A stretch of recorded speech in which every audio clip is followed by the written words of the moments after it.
At the hotel front desk, the receptionist slid my room key toward me with a folded note tucked underneath. When I opened it, in rushed handwriting were 4 words: "Do not take elevator." My heart skipped. I leaned closer and whispered, "Why?" She didn't smile. She only said one word: "Stairs." A few seconds later, the elevator doors opened to something I will never forget. Before I continue, make sure to subscribe to the channel and tell me in the comments where you're watching from. I love connecting with all of you. That night had started out so ordinary. I had just arrived in the city for a work conference, tired from a long flight and the cab ride that followed. All I wanted was to check into my room, take a hot shower, and sleep. I was 27, traveling alone, but I had done this plenty of times before. Hotels always felt the same: bright lobbies, quiet music, the clatter of suitcase wheels across the floor, and strangers passing by, each lost in their own world. The hotel wasn't fancy, but it was clean and welcoming. The smell of fresh coffee lingered from the cafe in the corner, and a television in the lobby played the evening news on low volume. A few other guests were checking in, their conversations blending into a soft background hum. I pulled out my phone and texted my younger sister, Maya, who was at home. "Just checked in. Safe and sound." She replied instantly, as she always did. "Send me a pic of your room when you get there." That was our little tradition whenever I traveled. When I reached the front desk, the receptionist looked up with a polite smile. Her name tag said Clara. At first glance, she seemed calm and professional, but as she checked my reservation, I noticed something in her expression. Her smile didn't quite reach her eyes. She seemed distracted, as if her mind was elsewhere. "Long day?" she asked lightly, sliding my ID back across the counter. "You have no idea," I said, trying to laugh it off. "I just need a bed and some silence." She gave a quick nod, printed the key card, and slid it across the desk. That was when I noticed the folded note under it. I picked it up without thinking much, expecting maybe a Wi-Fi password or a welcome message. But when I unfolded it, my stomach tightened. "Do not take elevator." I froze, staring at the words. I looked back up at Clara, confused. She leaned slightly forward, her voice low but firm. "Stairs, now." My heart pounded. The elevator was only a few feet away, its golden doors reflecting the soft lights of the lobby. A couple stood waiting beside it, chatting casually, completely unaware. Everything around me looked normal. Nothing seemed wrong, which only made the warning feel heavier. I swallowed hard, slipping the note into my pocket. "Why?" I whispered. Clara's eyes flicked toward the elevator, then back at me. Her voice dropped even lower. "Just trust me." That was all she said. I stood there at the front desk, the folded note still burning in my pocket, and felt my pulse quicken. I couldn't stop glancing at the elevator just a few steps away. Its golden doors stood perfectly still, reflecting the warm light of the lobby. Guests walked past casually, dragging their suitcases behind them, while a young couple pressed the button and waited with relaxed smiles. Everything looked so normal. That was what made the warning feel even more unsettling. I turned back to Clara, the receptionist. Her expression didn't change, but her eyes were sharp, almost pleading. She gave the slightest shake of her head as if to remind me, "Stairs, not the elevator." I forced a smile, thanked her quietly, and stepped away from the desk. My suitcase rattled across the marble floor as I moved toward the hallway. Every step felt heavy, my mind caught between logic and instinct. Why would she warn me not to take the elevator? What could possibly be wrong with it? Was it mechanical, or something far more dangerous? My phone buzzed in my hand. A message from Maya lit up the screen. "Did you get to your room yet? Send me that pic." Her words made me pause.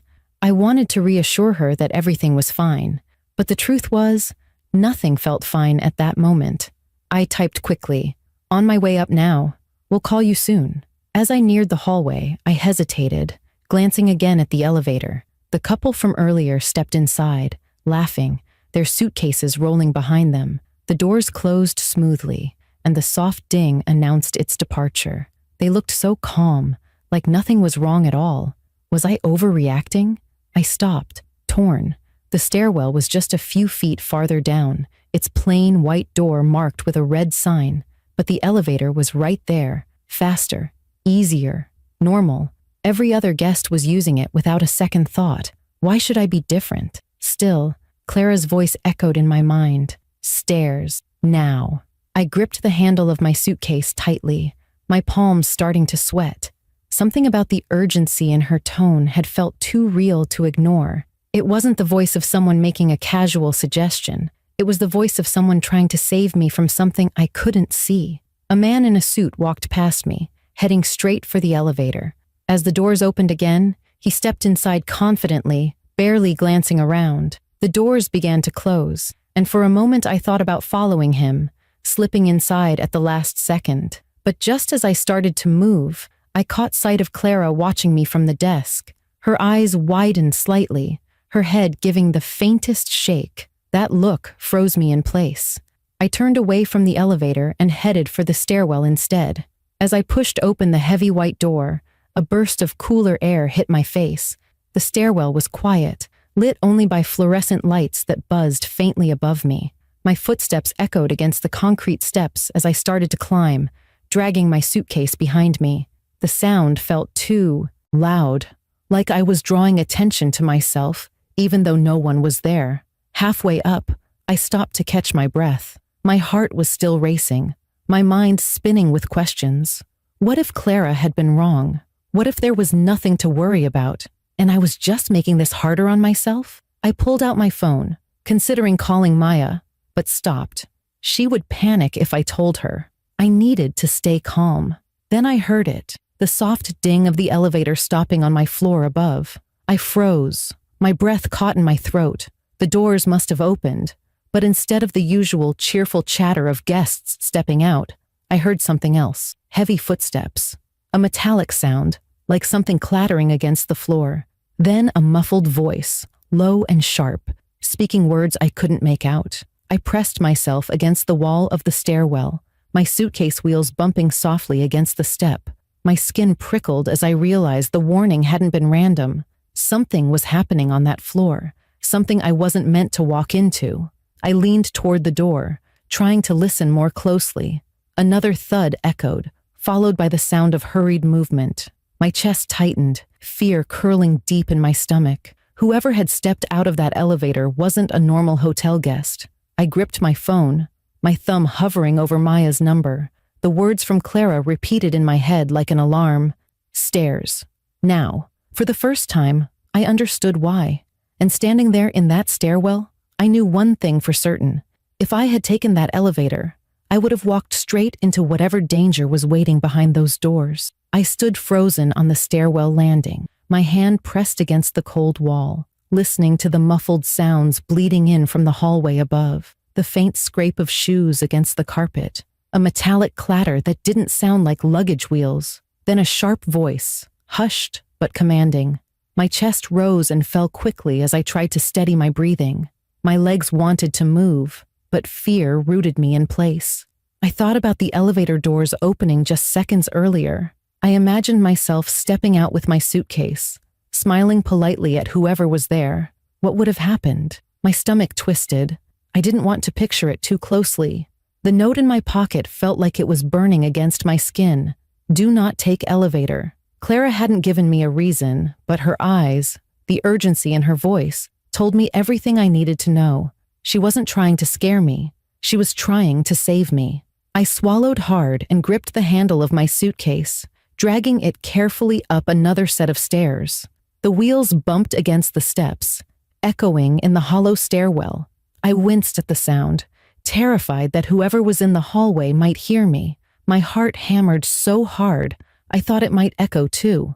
Halfway up, my phone buzzed in my pocket. I flinched, fumbling to silence it quickly. It was Maya calling. I hesitated, then answered, pressing the phone close to my ear and whispering. Hey, I said, my voice shaking. You sound out of breath, she said immediately. What's wrong? I bit my lip, torn between calming her and telling her the truth. I can't explain right now. Something's happening in this hotel. I need you to stay on the line with me, okay? Her voice went from casual to panicked in an instant. Hannah, what do you mean? Are you safe? I'm in the stairwell. I'm fine. I didn't take the elevator. Someone told me not to. There was silence on the other end, then a shaky reply. Please don't do anything stupid. Just get to your room. Lock the door. I nodded even though she couldn't see me. That's the plan. I shoved the phone between my ear and shoulder, pulling my suitcase higher. My muscles strained, but adrenaline pushed me forward. When I reached the next floor, I pressed myself against the stairwell door, listening. For a long moment, there was only silence. Then, faintly, the sound of voices moving farther down the hall. They were leaving, or maybe looking for something. I didn't dare open the door. Instead, I climbed another set of stairs, my legs burning with effort. The stairwell felt endless. Each floor a new risk of stepping out too soon. I had no idea if the men were moving between floors, if the danger was contained to just one level, or if the whole building was unsafe. Finally, I reached the floor where my room was supposed to be. I checked the number on my keycard twice, my fingers trembling so badly I nearly dropped it. I held my breath and leaned against the door, listening carefully. Nothing. No footsteps, no voices, just silence. Still, I hesitated. Maya's voice broke through the phone speaker. Hannah, say something. You're scaring me. I'm here, I whispered. I think it's okay. I'm going to open the door now. Be careful. I slipped the keycard into the slot, praying the beep wouldn't sound too loud. The lock clicked, and I pushed the door open, dragging my suitcase quickly inside. I shut the door and locked it, bolting it shut and double-checking the chain. The room was quiet, dimly lit by a single lamp near the bed. I dropped my suitcase against the wall and leaned back against the door, trying to catch my breath. My hands still shook, my knees weak from the climb, and the fear that had been chasing me all the way up. I set the phone on speaker and placed it on the dresser. I'm in my room, I told Maya. She exhaled sharply, relief flooding her voice. Good, stay there. Don't go anywhere. But as I stood there, listening to her voice, I realized something important. Clara hadn't just warned me once. She had insisted. She had looked me straight in the eyes and said, stairs, like it was life or death. If the men in the elevator were still in the building, then staying silent wasn't enough. They were searching for something or someone. My room felt like a fragile bubble, safe for now, but vulnerable. I locked everything I could, pulled the curtains tight, and turned off the lights. My body ached for rest, but my mind refused to calm down. I replayed the sounds from the hallway, the metallic clatter, the urgent voices. They hadn't been normal guests. They had been carrying something. I sat on the edge of the bed, phone clutched tightly in my hand, and whispered to Maya, if I hadn't listened to her, I don't think I'd be safe right now. And in that moment, I knew the real choice wasn't just between stairs or elevator. It was between trusting my instincts or ignoring them. And tonight, listening had made all the difference. I sat in the darkened hotel room, the curtains drawn tightly, my phone still on speaker with Maya's voice, keeping me tethered to some sense of safety. My heart hadn't slowed since I left the stairwell. Every creak of the building made me jump, and every muffled sound in the hallway made me hold my breath. I told myself I was safe, but deep down, I knew the night wasn't finished with me yet. Then I heard it.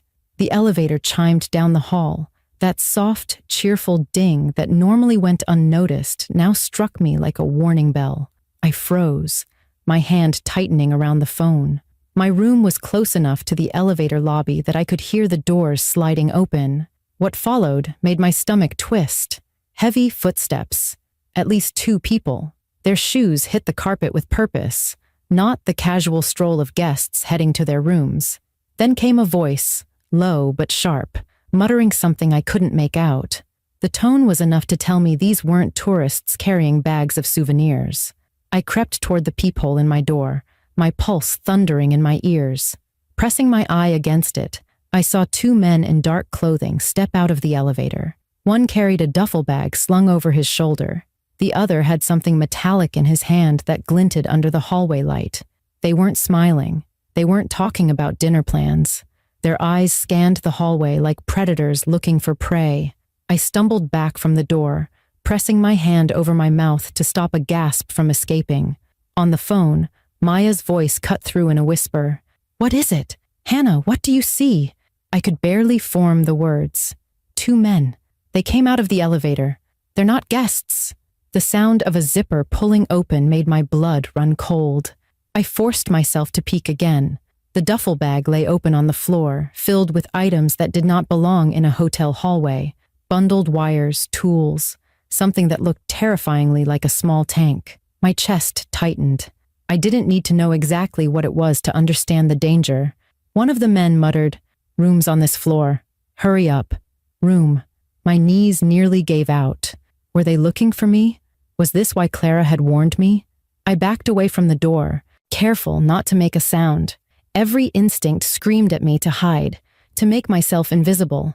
I turned off the phone speaker and whispered into it as softly as I could. Maya, don't hang up, but I need to stay quiet. Something is wrong. Please, just stay with me. She was crying now. Call the police, Hannah. Right now. My hands shook as I dialed with my free hand. I whispered the details to the dispatcher, my voice barely audible. The hotel name, the floor, what I had seen. She told me officers were on their way, told me to lock the door and stay where I was. I wanted to believe that was enough, but I couldn't stop shaking. Outside, the footsteps grew closer. One of the men knocked on a door across the hall, a quick, hard rap. When no one answered, he tried another, then silence. I held my breath, terrified that my door would be next. And then, the metallic clang again. This time, it was right outside my door. I pressed myself against the wall, out of sight of the peephole, my entire body trembling. I could hear their voices clearer now. Not this one. Keep moving. Relief washed over me so suddenly, I almost cried, but I stayed quiet, clutching the phone like it was the only thing keeping me alive. Moments later, shouts echoed from the lobby below. Clara's voice rose above the commotion, sharp and urgent. The men cursed under their breath, zipping up the bag and rushing back toward the elevator. The ding sounded again, the doors sliding shut, carrying them out of sight. Seconds later, the hallway erupted with noise. The stairwell door burst open, and uniformed officers flooded the floor. Radios crackled, commands barked. I stayed behind my locked door until one of them knocked and identified himself. My legs shook as I finally opened it, tears spilling down my face when I saw the badge on his chest. The officers swarmed the hallway, securing the duffel bag the men had left behind in their rush. I caught a glimpse inside as they carried it away. Devices, wires, things I didn't understand, but knew were dangerous.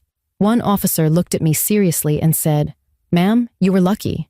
Whoever warned you saved your life." In that moment, I thought of Clara, her steady voice, her unwavering eyes, her quiet insistence that I take the stairs. She hadn't explained. She hadn't needed to. She had acted fast, and because I trusted her, I was standing here alive. I picked up my phone again. Maya's voice came through, shaking but relieved. "Are you okay? Hannah, please tell me you're okay." I sank onto the bed, nodding even though she couldn't see me. "I'm okay. It's over. But Maya, if I had stepped into that elevator, I don't think I would be talking to you right now." The hallway was still buzzing with noise when the officers finally cleared the floor. I sat on the edge of my hotel bed, shaking, as two of them asked me questions about what I had seen. My answers came out clipped and broken because I could hardly focus on the words. My mind was still replaying the moment I saw the duffel bag, the metallic objects glinting under the lights, the men's voices whispering with such purpose. One officer placed a comforting hand on my shoulder and said, "You did the right thing by listening to the warning. That decision saved you." His words struck me deeply. Saved me. After they left, I stayed in the room with the door locked, listening as the hotel slowly calmed down. The flashing lights of police cars painted the street below, and I could hear the faint hum of radios through the walls. I picked up my phone again, and Maya's voice came through, shaking with worry. "Are you safe now?" she asked. "Yes," I whispered, though my hands still trembled. "The police are here. It's over. But Maya, it was real. There really was danger." She was quiet for a moment, then said, "I don't know what I would have done if you hadn't listened. Promise me you'll always trust your gut like you did tonight." I promised her, and for the first time since I arrived, I let myself cry. Not the quick tears of panic I had been fighting back, but the release of everything I had held inside. The fear, the confusion, the realization of how close I had come to stepping into that elevator. The next morning, sunlight poured through the curtains, soft and warm, but the memory of the night before was still sharp. I went down to the lobby, my legs heavy with dread, but also a determination to find Clara. She was there behind the desk, her expression calm as ever, though I could see the fatigue in her eyes. When she saw me, she gave the smallest nod, as if she had been waiting for me. "Thank you," I said, my voice breaking. "You didn't owe me anything, but you warned me anyway. If I hadn't listened, My words trailed off, and I couldn't finish the sentence. Clara's gaze was steady. "You don't need to thank me. You just needed to listen. Most people wouldn't have." "Why me?" I asked quietly. Her eyes flicked briefly toward the elevator, then back at me. "Because sometimes you can tell when danger is near, and sometimes you can't. I could see it coming. You couldn't. That's why I had to act." I wanted to ask her more, what she knew, how she had sensed it, but I realized it didn't matter. What mattered was that she had cared enough to say something when she could have stayed silent. That stayed with me long after I left the hotel. On the flight home, I looked out at the clouds and thought about how fragile safety really is. We go through our days trusting that locks, doors, and routines will protect us. But sometimes protection comes down to a single choice: to listen to a warning, to believe someone who risks telling you the truth. I thought about how easily I could have brushed off Clara's note. I could have rolled my eyes, laughed, and taken the elevator like everyone else. And if I had, I might not be sitting there on that plane. That thought chilled me. The lesson I carried with me wasn't about hotels or elevators. It was about trust. Trusting instincts. Trusting the quiet urgency in someone's voice. Trusting that sometimes the smallest decision, turning left instead of right, taking stairs instead of the elevator, can change everything. When I finally saw Maya again, she hugged me so tightly I could barely breathe. She whispered, "You came back. That's all that matters." And she was right. That night in the hotel, I had learned something I will never forget. Survival doesn't always come from being brave or strong. Sometimes it comes from listening, even when you don't fully understand. If this story kept you on the edge of your seat, make sure to subscribe to the channel and drop a comment telling me where you're watching from. I love hearing your stories too.